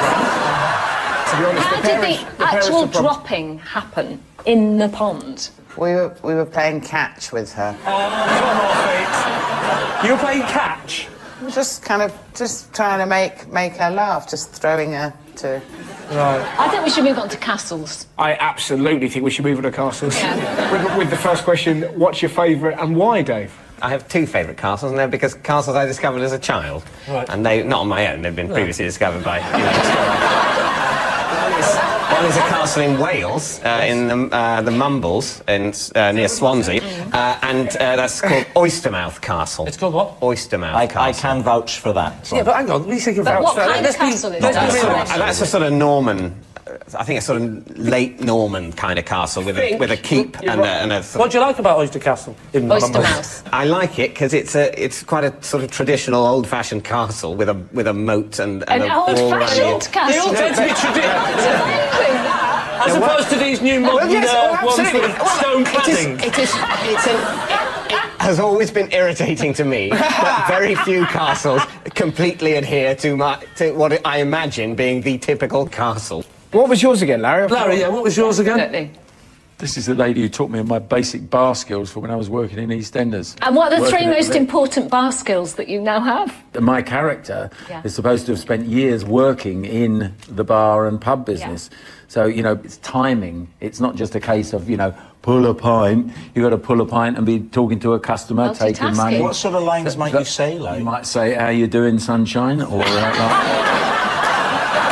Did you go to her and she come to you? No, you go to her. And is that near the studios? Like, this has been years of, They've been doing this for evidently 8 years. I've only been there for a year and a half, and it's just an induction thing. So automatically, what happens? Did Barbara Windsor go? Barbara Windsor had to go after, because she's been there for sort of nearly 20 years. So for 20 years, then they said, OK, it's been OK so far, but we've decided, suddenly, the first 14 years was great, but now it's about time you had a bit of bar training, because we can't keep putting up with you missing that pint anymore, pouring it over your head, and then your bra falls off.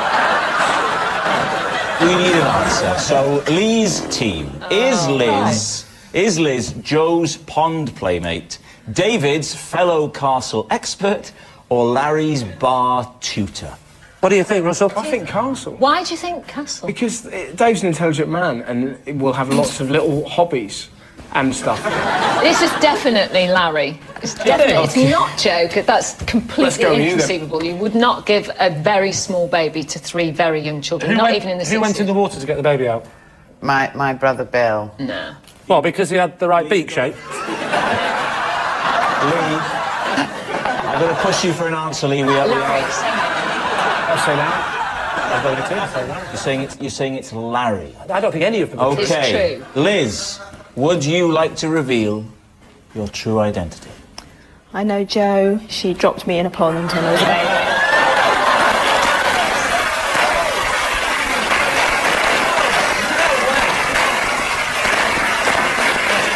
Yes. We've actually got a photo of the two of you together. Fear in her face. Liz, congratulations. I don't know why I'm congratulating you for being thrown into a pond. And thank you so much for coming, Liz. Yes, it's actually true. Liz was dropped in a pond as a baby, and it was Joe who accidentally dropped her, and then accidentally skipped away laughing. She also accidentally strapped her to a breeze block and tied her up in a sack full of kittens, but it's Joe, ever so clumsy.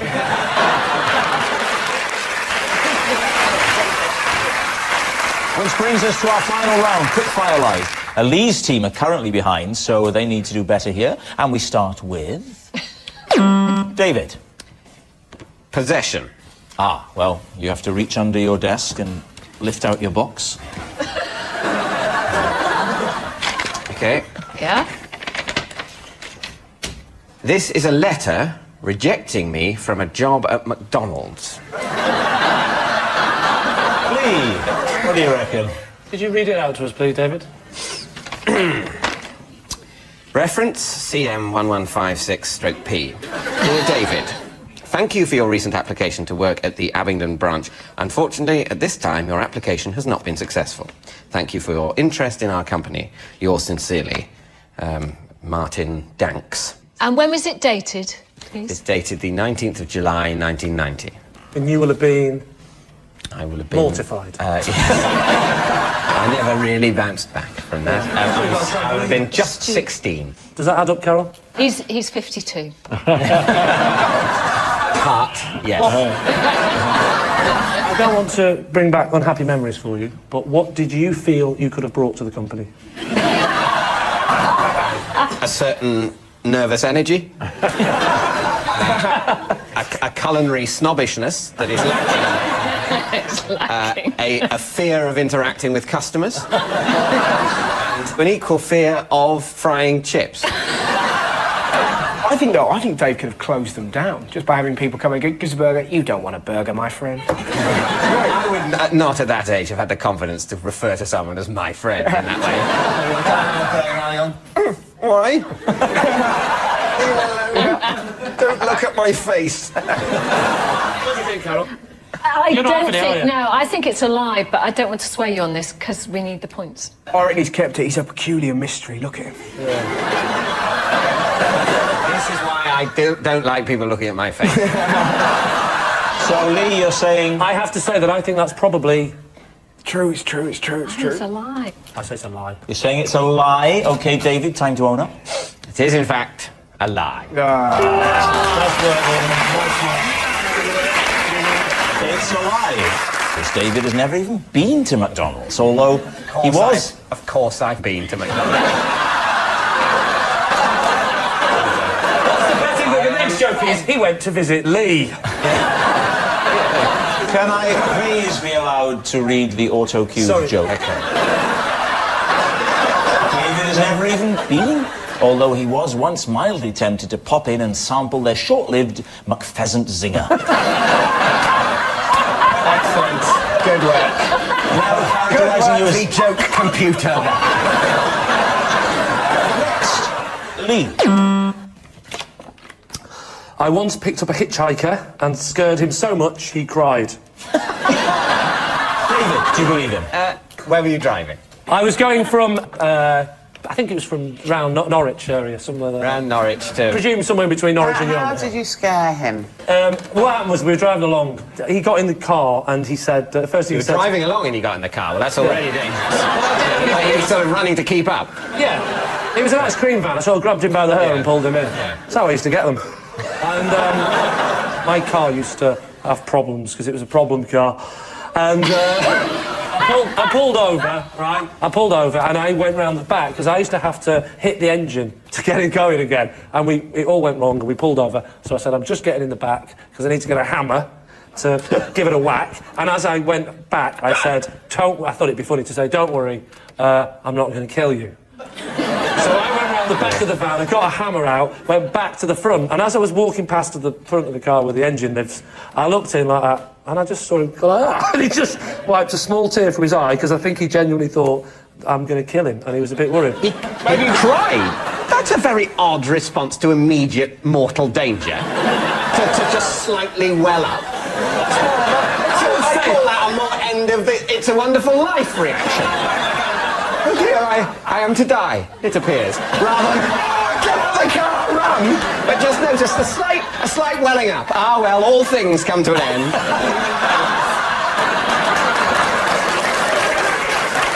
David, what do you reckon, then? I think the stuff about like having a dodgy car that he has to hit in a certain way with a hammer to get it going, I think that side of it. Well, let's just leave it at that, then. That's the bit of it that doesn't ring true to me. Flannel. Larry, what do you say? I mean, you've got a good flannel detector. Would you? I think it is. I think it's flannel. I think, well, I actually think it might be slightly true, but I'm going to go. I'm not convinced it's true, so I'm going to go with the team, and we'll say it's a lie. Not going to rock the boat. No. OK. Lee Mack. I say that it is indeed the truth. It's true. Lee did once pick up a hitchhiker and scared him so much that he cried.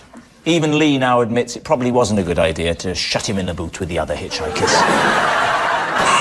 Oh, and that is the noise that signals the end of the round and the end of the show. And I can reveal it's a draw with 5 points on Lee's team and 5 points for David's team. But it's not just a team game. My individual liar of the week is Joe Brand. I have to say, I had my suspicions about Jo the second I saw her park in the disabled bay and limp into the studio.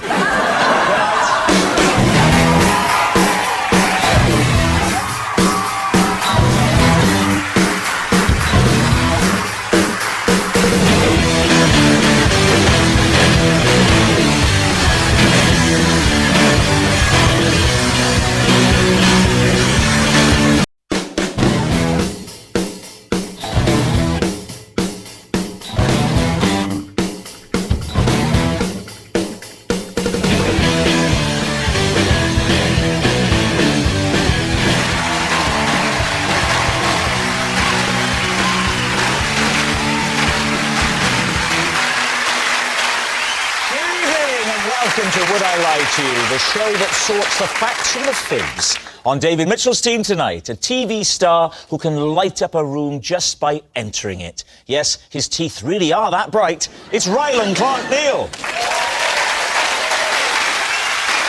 And a retail expert who, on her first day working for Harrods, knew she was going up in the world. She was the lift attendant. It's Mary Portas. And on Lee Mack's team tonight, she's a feminist and a vegan. So she wants to smash the glass ceiling, but doesn't quite have the strength. It's Sara Pascoe. And a comedian who is also a fully qualified GP. He knows that laughter is the best medicine, although penicillin comes a close second. It's Paul Sinner. We'll begin with round one, Home Truths, where our panellists read out a statement from the card in front of them. To make things harder, they've never seen the card before. They've no idea what they'll be faced with. It's up to the opposing team to sort the fact from the fiction. Rylan is first up. OK. I was once mugged by a fox. Whose team? Was it Edward Fox? I didn't catch his name, though. So, when was this? This was... I was probably about 18. 18? Yes, about 11 years ago. I'm only 29. And what did he get? Your glacier mints? No! I was on a night out with my friends, and I'd split from my friends, and my friend didn't live too far from where we had the night out. Where, Rylan? Which part of the country? It was in Essex. It was in Romford. So I decided to walk back to his, and he lives in like a cul-de-sac, like a dead-end road. Yeah, we know what a cul-de-sac is. What you don't know is that in Romford they're quite posh. Yeah. It's an important detail. It's a very important detail, a cul-de-sac. That's French. Yeah. So only dead end literally, not metaphorically. These people are going places. It depends what side of Romford. Right, yeah. So I'm walking down his road, and as I'm walking down his road, there's a wall, and there was a fox on the wall, and I was a little bit... On the wall? On the wall, just perched What's on the he wall. doing up there? Just looking at me. And you know, I don't know if anyone else does this, but if there's like a fox or anything, I just sort of stamped my foot and went, you know, to run away. Instead, the fox slyly crawled down the wall and walked towards me. Oh, my word. Like really slowly as well, Right. which put me on edge. Now, I've got my phone in one hand and my wallet in the other. I was wearing an extremely skinny pair of trousers. I had no pockets, right? So, as I've gone, like, what the hell is going on with this fox? The fox jumped towards me. It leapt off of all of its legs. Yeah. And... Yeah, whoa. How many legs? 4. All 4 of its legs. Does that add up? Yeah. Okay, thank you. And in the ruckus, like the panic, I've gone, and dropped my phone and wallet, and it grabbed my wallet in its mouth and ran away. It ran away with the wallet? It ran away with my wallet in its mouth. When you rang your bank, were there any unauthorised uses of your credit card? Well, it's funny because I did have to ring the bank the following day, and I said my wallet's been stolen. I need to cancel my direct debit cards. from a chicken coop. And they said, that's fine, we can cancel your cards, but if you could get a crime reference number, because you've said it's been stolen, we need to just log it on the system. I said, yeah, that's fine. So I had to ring the police and describe the assailant. How did you describe him? Ginger and fluffy. He didn't take the phone, did he? No, I kept the phone. Okay. I was very lucky. And did it come back? Did you? No. It never came back? Never found it again, so there's some fox out there having a right old jolly up. What do you think? Could it be true? Did you not make any attempt to chase him, or...? No, I was just in a panic, and I just wanted to get to the nearest point of safety. I think it's a lie. I think it's a lie. On the one hand, I don't think he's telling the truth. On the other hand, I've never got one of these right in my entire life. So, Wow. balancing... You didn't tell us that before we booked you. No. For all it's worth, I've never got anything right on the chase. Neither have I. You surprised me.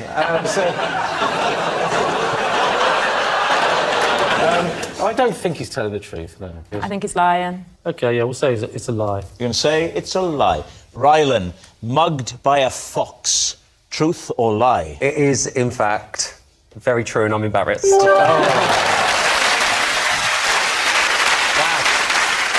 true. Rylan really has been mugged by a fox. Sarah, you're next. Okay. It says possession. Now, first of all, read out the card, and then when you've done that, take the object and pop it on the desk. I once bought a chest of drawers for my bedroom online. I realised I'd made a terrible mistake when this arrived.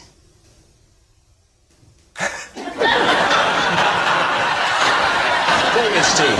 Is it a doll's house one, is it? All the evidence is it? there, I Mary. can't- No, that's full size. Yeah. She's massive. Sarah, on those things, when you buy online, they do have measurements. Did you not think to look at them? I knew that with things like clothes and shoes. I didn't know some charlatans were making furniture this small. So you think they were charlatans? They weren't just sincerely They're making tricksters. doll's house furniture. They were trying to pass off doll's house furniture as full-size furniture online. That's what I think they're doing. You weren't surprised by the comparatively inexpensive postage and packing? No. If out, put through letterbox. Honestly, if you saw a picture of this just close... It's massive! How much was it, Sarah? Yeah. £35. So did you just think you were getting like a full-on bargain? Very cheap. Yeah, but that's right. gone from a relative bargain to a lot to pay for that. I was disappointed. Do the drawers actually open and shut? Is it functional? The thing is, Rob, in a way, it's just like a normal set of chest It really of is, isn't drawers. it? Oh. Like, you can put stuff in there, it's just not big enough for my trousers and my... Sarah, do you normally buy online your furniture? I've got this habit at the moment, Mary. I like to buy things when I'm drunk, and then it's a surprise. Why did you not send it back? Yes. Did you because you can on these things, you can contact the seller, can't you? And Yeah. you Do can you know, rate them or complain. Can I be truly honest with you? Please do. Honestly. How are you going to Again, I love this. And I was too embarrassed to say that I hadn't checked the measurements. Where do you keep it now? I keep it in my kitchen. Why? Well, I like to put money in there. How much? How much money can you get in there? £1 in there. Yeah. £2 in there. Yeah. A rolled up fiver. Yeah. And then Careful. 20 if Yeah. I've had to get a cab a long way. And it's good for spares, good for if you tip in someone who's delivered you something. A pound, 2 or 5. Yeah. Depending. What if you want to do 3? That would kill me, that. You just add the That's one a to the pound and a 2. 2.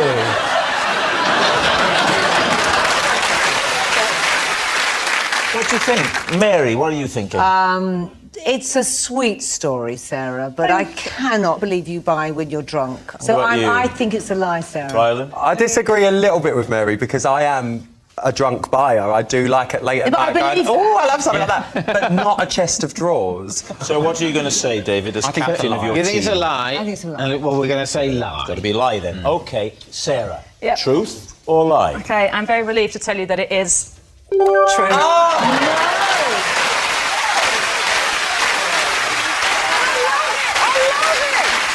Yes, it's true.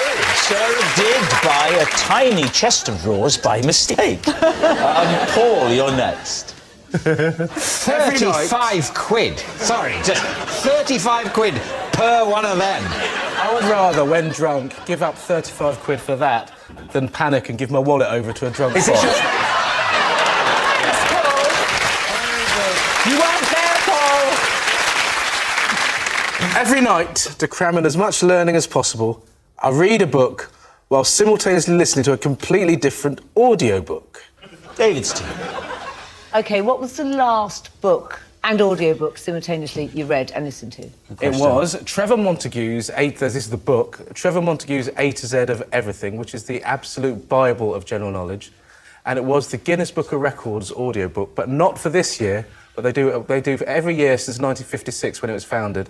And I have an obsession with 1984. Why? Why do you do two together? Why? And can you actually feed and retain the information? Well, can you is the question I can't really answer, because general knowledge is basically about learning as many facts as possible and then hoping they come up.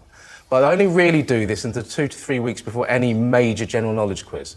Because you're a big quizzer. I'm the 5th ranked quiz in the United Kingdom, which is... All right, don't boast. But then, of course, the other 4, they listen to one, read one, and they've got one on Braille as well.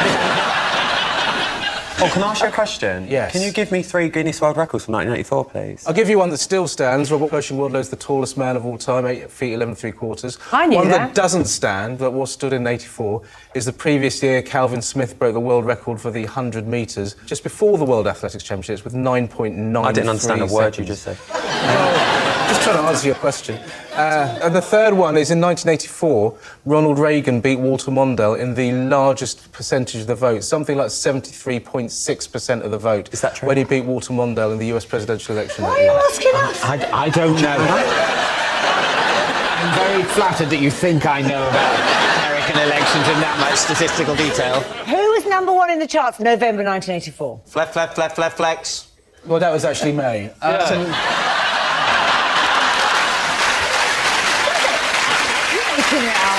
So it was Chaka Khan, I Feel For You, with a harmonica by Stevie Wonder, a rap by Melly Mel, written by Prince. Chaka Khan, I Feel For You, was #1 in November 1984. This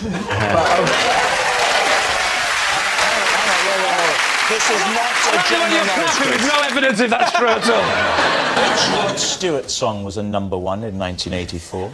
Do you mean Baby Jane 1983? Yes, I do. I'll tell you what, I really feel even more stupid that I couldn't add 2 and 1. Where do you do this, Paul? Well, I only live in a 2-bed flat. There's not many choices. So you do it at home? You don't I do it, oh, yeah, I do it absolutely at home. All right. Can I just say, you said there was 2-bedroom, not many choices. I think you'll find there's not many options. There's only one choice. I feel like when someone in the pub is trying to fight someone who's a bit bigger than they are. I'm going to hold you back from this. What was the other book again? Trevor Montague's A to Z of Everything, if one's allowed to advertise on a BBC TV show. It was. Well, I think we should say other impenetrably boring books I remember. Right. David, what's what it do you going to think, be? Mary? Well, I believe him. I do. I just think it sounds very boring. And I don't think you are. So therefore, I think it's the truth. I think he's lying. I think he's coming at me with facts to confuse me. This is what they do. I'm going to go lie. You're going to say it's a lie? Yeah. Paul, were you lying or were you telling the truth? It was a lie. Yes, it's a lie. Paul doesn't read one book while listening to another. Our next round is called This Is My, where we bring on a mystery guest who has a close connection to one of our panellists. This week, each of David's team will claim it's them that has the genuine connection to the guest, and it's up to Lee's team to spot who's telling the truth. So please welcome this week's special guest, Paul.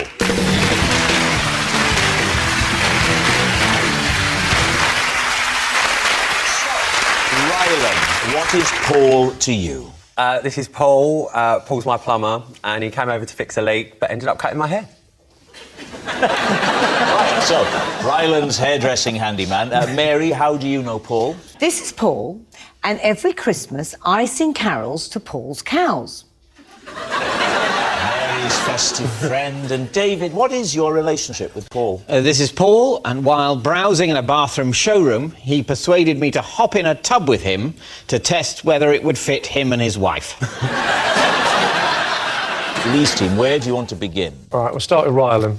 When was this haircut? This was Big Brother Power Trip 2014. What did you say before that? I've measured years by Big Brothers. Big brother. How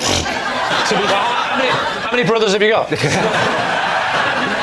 I work on Big Brother, so I do it by the theme, and the reason Paul came round, I measure it by Big Brothers, 2014. Was he giving you a haircut for Big Brother? No, but he ended up giving me a haircut for Big Brother. So my brother-in-law knows Paul, because my brother-in-law's an electrician, and he said, Paul, do the plumbing, because my brother-in-law did the electric. Is everyone paying tax? Just checking, because I know how these things can be. You know what it's like. Paul's giving me a right look.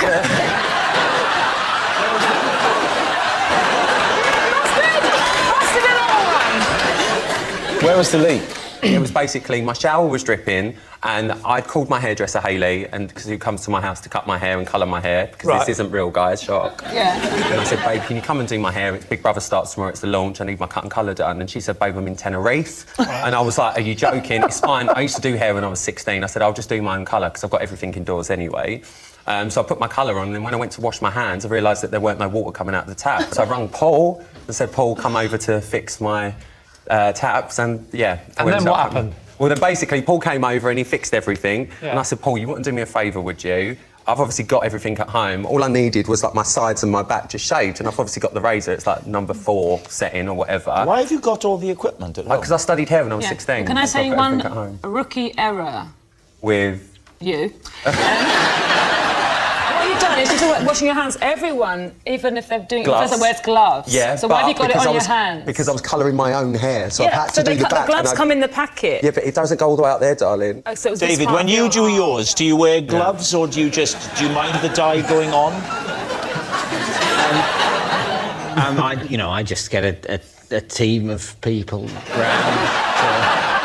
I think, you can't afford to take risks with your look. Yeah. So this was one day before you were due to film Big Brother? It was on the Thursday and we launched on the Friday. You let a plumber with a razor blade shave the back of your head before you did national television. Right, it was very, very simple. It was Well, here's a detail then. So he fixed the water, and then you had a shower to get all of the stuff out of your hair. And Yeah. what did Paul do while you were in the shower? I'd made Paul a coffee, and this is before, obviously, that I took my colour off, and I said, Paul, do you mind just sticking around 15 minutes just while I wash this colour off? I'll dry my hair and we just shave it. This sounds a little bit like the start of Confessions of a Plumber. Oh, Paul, I just need to pop into the shower. Paul came in and there was some 70s jazz music. And what sort of job did he do? Was you pleased with it? Yeah, very pleased. Everyone said my hair looked nice. How long did it we take? did a good job. Like 5 minutes, not even Well, that. it's about 25 minutes if he's a plumber with fag breaks and tea breaks. He didn't react, he's not a plumber. I think he might have died. OK, so, shall we move on to Mary? Mary, yes. Mary, Just remind us, Into Mary, cows. what is it that you claim here with Paul? I sing to Paul's cows at Christmas. Oh, yes. Right, what do you sing to them? Away in a manger. You sing Away in a Manger to them, Yeah, and what's that one? Well, you should know, you do it every year. Cattle are lowing the baby. That one, the baby That is away. Away in a Manger. Yeah. That's away. And that one, I sing that one. I suppose the big question has to be why? Well, because apparently they really like it. I'm not a particularly good singer. I'm not a particularly good singer, but they like being sung to, and it's a kind of. Why do they like being sung to? They find it very moving. Yeah, and Is there a reason that he chooses you as opposed to somebody who admits they can sing well? well, no, it's not just me. I'm part of the community who live near Paul. And, we all get together to sing. What's the actual purpose of this? There's lots of things. You give thanks, it's Christmas. And probably, that the cows are going to be in for the chocolate. Well, I was about to say, if you really want to thank the cow in a way that would mean something to the creature, you've got to let him go. That doesn't make any sense at all. What are you thanking them for, then?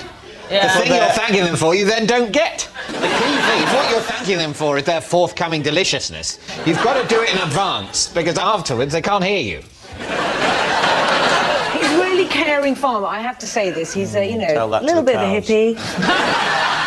And I'm a bit of a hippie. And we connect, and we sort of think, this is a really lovely thing to do. Not so much of a hippie that you don't mind killing the cows. Hippies can kill cows. You probably don't kill the cows yourself. You outsource them. That's the system. I don't kill them. Don't kill the cows yourself. I sing to them. That's very messy and upsetting. Send them to an abattoir. A lovely abattoir. A pampering abattoir. It's like a spa, but with knives.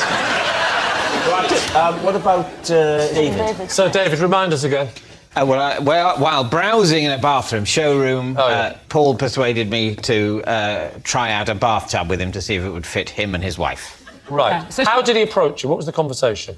Well, he approached me and said that he recognised me from the television. Right. On which I have appeared. Oh. You had your I'm David Mitchell T-shirt on again, did you? What were you shopping for that day? A small basin or sink. A small one? A small one. Don't want to treat yourself? Like those.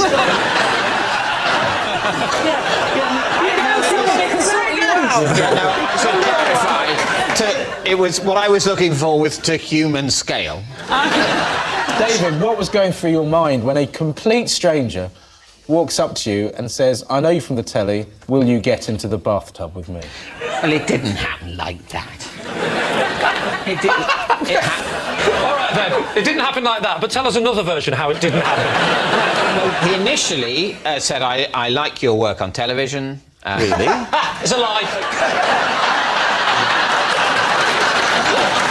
I'm going to say it. He asked for a selfie. We took a selfie, so it was very nice. I was feeling my... It was very nice. My fragile... Yeah, it was nice. Look, it's not an accident we're in this business. On some level, we have an emptiness inside that we need to fill with the approval of strangers. And a little bit of the approval of a stranger was making me feel a bit better about myself. Thank you very much. And David... Albeit briefly, and then it turned out he had an ulterior motive. David, I need you to act this up because we're all talking about this like it's sensible. But it's too intimate. Unless... We were clothed. I know. I want to know which way round. Did you sit opposite each other with your legs... No, we both sat at the same end. So you were spooning you? No, of course we sat at opposite ends. Did you choose the tap end or the non-tap end? The tap was in the middle. So this is the thing, for an actual rational human being to think, I wonder if I'll fit in this massive bath with my wife, I'll ask this minor celebrity that I don't know. That's crazy.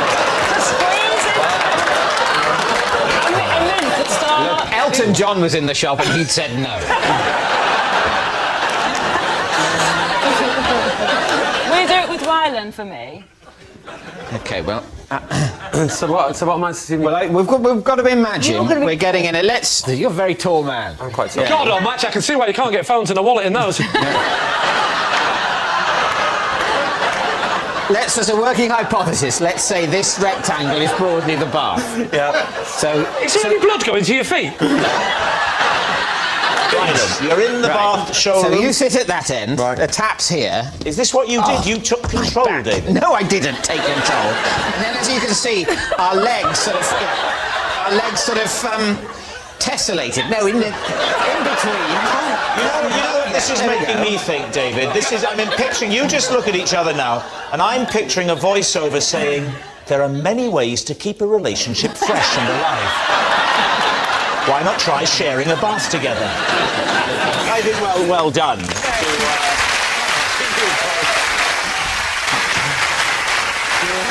Right, now then, we need an answer. So, Lee's team, is Paul Ryland's hairdressing handyman, Mary's festive friend, or David's bath buddy? What do you think? The only story that made any kind of sense whatsoever was Ryland's. Why? Ryland's? Yeah, Ryland's. Oh. I can believe that a man whose obsession is being legendarily well-groomed and stylish would panic and get his plumber to do his hair. I could just about believe that. I've been looking at Paul while everyone's been talking, and he really did light up during David's story. Like, he was really enjoying it, like he was a fan of David. Or it might be the first time he's heard it. It's true. It's true as well. What about the farming? What do you think about So that's Mary? the one I think is true. The farmer? I think that some local people would go and sing for animals at a local farm. This is a thing to do. I do believe that you can sing to a cow. I believe slightly more that somebody would have their hair cut by a plumber. However, not him. Who did your teeth, the Tyler?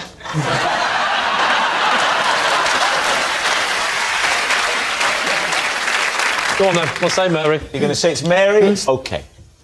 Paul, would you please reveal your true identity? I'm Paul, and every Christmas Eve...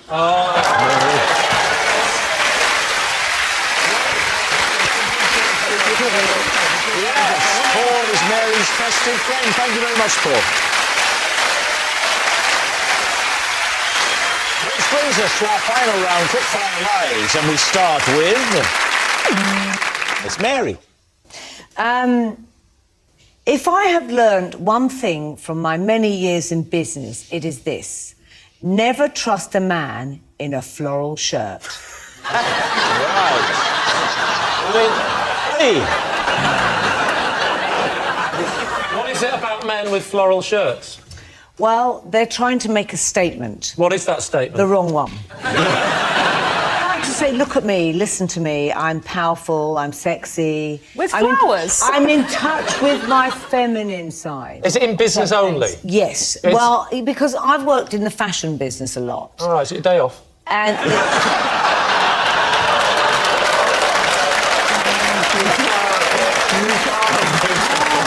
You started it!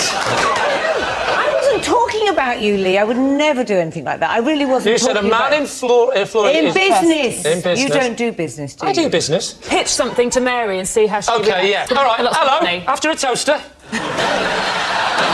No, so invest in my company. Will you invest in my company? I haven't sold many toasters recently. I think it's my attitude. Is your bread not hot enough? Do you want to say? You just make it look like you'll get your money back 20% on every pound you... Do you want to buy my toaster? If you sell my toasters in your shop, I'll let you... A pyramid scheme, yeah, What? good. A pyramid scheme, that's good. If you were to get loads of them, you could put them in the shape of a pyramid and we could... Maybe the Egyptians would buy them. When you say, if I have learnt one thing in business, are you implying that you've only learnt one thing in business? No. I've learned quite a few things. OK, so in if you've business learnt I'd like two to things think. in business, what's number 2? Never work with comedians. Right. What do you think? Is she telling the truth, Lee? Well, it could be true, I suppose. What do you think? I don't think it's true because I don't think Mary judges people like that. I've got nothing against his show. He's a comedian. Yes. I get it. This is men in business. I mean, show business. So there is a difference. No, there isn't. There's no other business like show business. There's a song about that I heard once. So, do you think Mary is telling the truth? Truth or lie? So we're saying... I think it's a lie. Lie. It's a lie. You can say it's a lie. Mary, better up truth or lie? Oh, it is indeed a lie. Oh. Yes, it's a lie. Mary doesn't distrust men in floral shirts. Oh, and that noise signals time is up. It's the end of the show. And I can reveal that Lee's team has won by 3 points to 2. Thanks for watching. We'll see you next time. Good night.